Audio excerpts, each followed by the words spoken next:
Hi hello నమస్తే welcome to our channel. ఈ రోజు కూడా ఒక ఫిల్మీ అప్డేట్తో మేము ముందుకు వచ్చాను. ఈ రోజు నాతో పాటు ఫిల్మీ అనలిస్ట్ జగదేవ్ గారు నాతో పాటు ఉన్నారు. సార్తో మాట్లాడదాం. నమస్తే సార్. నమస్తే అమ్మా. సార్, మృణాల్ ఠాకూర్ గురించి మనం ప్రత్యేకంగా చెప్పాల్సిన అవసరం. ఈ మధ్య తరచూ వార్తల్లో నిలుస్తున్నారు. మృణాల్ ఠాకూర్ అండ్ ధనుష్ రిలేషన్లో ఉన్నారని చాలా వైరల్ పోస్టులు వస్తున్నాయి.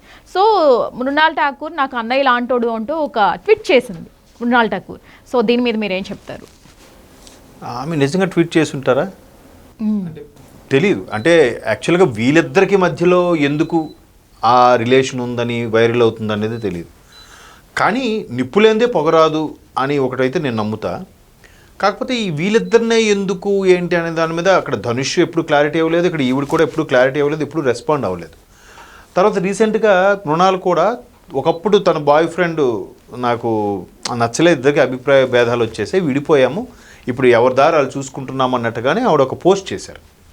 అట్లా పోస్ట్ చేసి జస్ట్ 4-5 డేస్ అవుతుందేమో మళ్ళీ ఇట్లా అన్నయ్య నాకు అన్నయ్య లాంటి వాడు అనేసి అనడం కూడా ఇప్పుడు జనరేషన్లో అట్లా ఏం లేదు కదా. మేబీ ఆవిడ చేశారా, లేకపోతే ఆవిడ ఎవడో అట్లా వైరల్ చేశారా, లేదంటే ఎవడైనా హ్యాక్ చేసి అలా చేశారా అనేది తెలియదు. అంటే జనరల్గా ఎలా అంటారంటే ఫ్రెండ్లీగా అయిన రిలేషన్ ఉండొచ్చు కానీ ఇండస్ట్రీలో అన్నాచెల్లి రిలేషన్స్ ఉండకూడదు.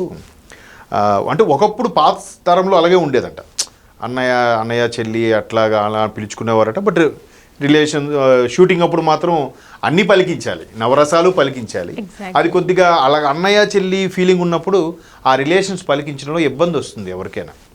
సో ఈవిడికి ధనుష్కి అసలు ఉన్నది ఎట్లా అఫైర్ నడుస్తుంది అనేది ఎవరు స్టార్ట్ చేశాడో తెలీదు. లేదా రష్మిక విజయ్ దేవరకొండలాగే ఎక్కడ ఎవరైనా చూసి అది వైరల్ చేసి పెట్టిన తర్వాత ఇప్పుడు కదా వాళ్ళిద్దరూ పెళ్లి చేసుకోబోతున్నారు, పెళ్లి కూడా అయిపోయింది అన్నట్టుగా ఏదో వార్తలు వస్తున్నాయి రాజస్థాన్లో. సో వీళ్ళు కూడా ఎక్కడైనా విదేశాల్లో కానీ ఇంకెక్కడైనా దొరికారా?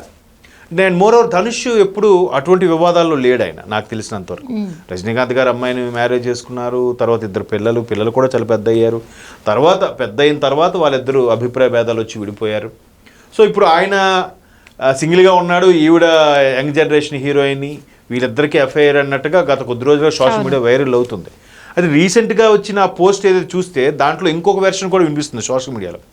సో ఆమె పేరుతో ఎవడో డూప్లికేట్ సైట్ ఒక పోర్టల్ క్రియేట్ చేసి ఇలా పోస్ట్ పెట్టారు, ఆవిడ పెట్టింది కాదు అని కొంతమంది అంటున్నారు.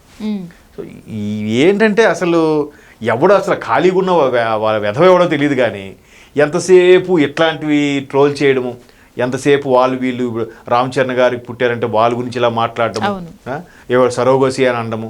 ఇవాళ లావణ్య త్రిపాఠి గారు కూడా కొంచెం సీరియస్గా ఫీల్ అయ్యారంట. ఆనందాన్ని మీరు పెట్టే కామెంట్స్తో కొంచెం డిస్టర్బెన్స్గా అనిపిస్తుంది, దయచేసి అలా పెట్టద్దు అని అన్నారంట. అలా అంటున్నా కూడా ఎవడో కూడా పెడతా ఉంటాడు, అదొక సునకానందం అంతే పెట్టే వాళ్ళకి. సో అలా పెడితే మళ్ళీ మాట్లాడుకుంటారా లేదని చూస్తారేమో, మన గురించి ఒకటి మాట్లాడుకున్నారా చాలు, రేపు ఇంకో కొత్త కామెంట్ పెడదాం అనుకుంటారేమో వాళ్ళు బహుశా. కొత్తది వచ్చాక పాతది వదిలేస్తున్నారు. వదిలేస్తున్నారు. Thank you sir.